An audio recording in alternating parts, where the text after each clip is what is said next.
Hey, my friend, Pastor Richard Martin here. Picture this scene.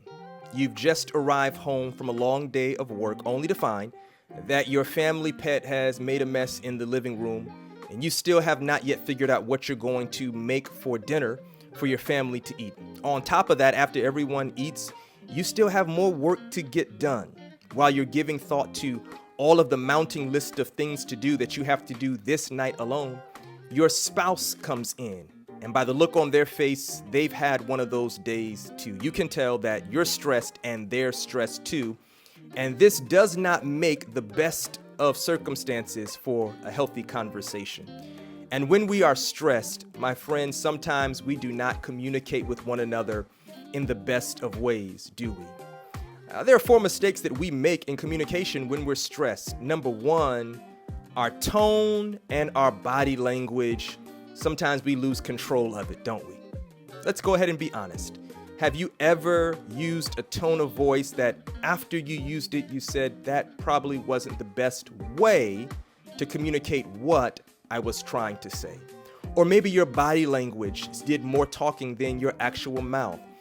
Your shoulders were sunken, you weren't making eye contact, you were scrolling through your phone. There was a lot of inhaling and exhaling, and it just sent the message that you were either disinterested in having a conversation, or maybe you were even careless about what your partner had to say.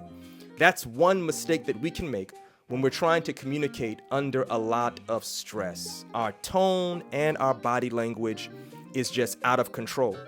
Number 2, our listening skills deteriorate. Maybe when you are well fed and you've got a good night of sleep, you're able to be an active, alert listener. But when you both are stressed, hey, listen, sometimes your listening skills can actually take a downward spiral. You're not processing or actively receiving what your partner is saying. You're trying to think of your response even before you fully have a grasp on what they are trying to say. And that's the second mistake we can make when trying to communicate when we are stressed. Our listening actually goes down. Number 3, we have a low capacity for empathy. Empathy is the way in which we try to step into the shoes or the position of our spouse to see the moment, to see the disagreement, to see the decision that needs to be made through their feelings, through their eyes. But hey, when we're stressed out, the last thing we can think about is how they see from where they stand. And the third mistake we can make is trying to talk when we're low on empathy. And then number 4, the mistake that we make when we're trying to communicate through stress is we jump to conclusions. You're just trying to be right.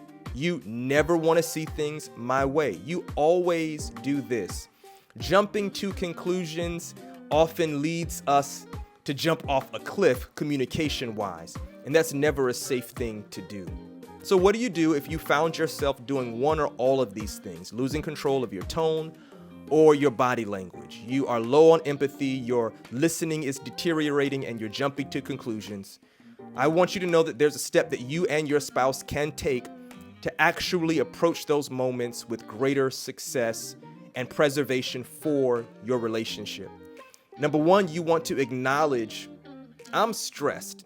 As much as we would like our spouses to be mind readers, we are not. And one of the best things we can do is communicate to our spouse, acknowledging, I'm not 100% right now. I'm stressed. After you acknowledge that, ask for what you need. Can we take a pause break, a timeout? I just need to get some rest or regroup. And then we can reconvene because it's important to me that you and I have a chance to talk. And I want to give you my best attention. But then thirdly, it's act. After you've acknowledged, after you've asked, you want to act. Take the action step to reconvene and seek to have a healthy, helpful conversation where both of you all are rested, you've had a chance to rethink some things and come back together to restore your commitment to communicate as best as possible. I'm rooting for you. I believe your marriage can grow. Our marriages can increase in communication skill and maturity. And I'm praying that God would do that for us to His glory and for our good. Hang in there and let's communicate well. God bless you. Peace.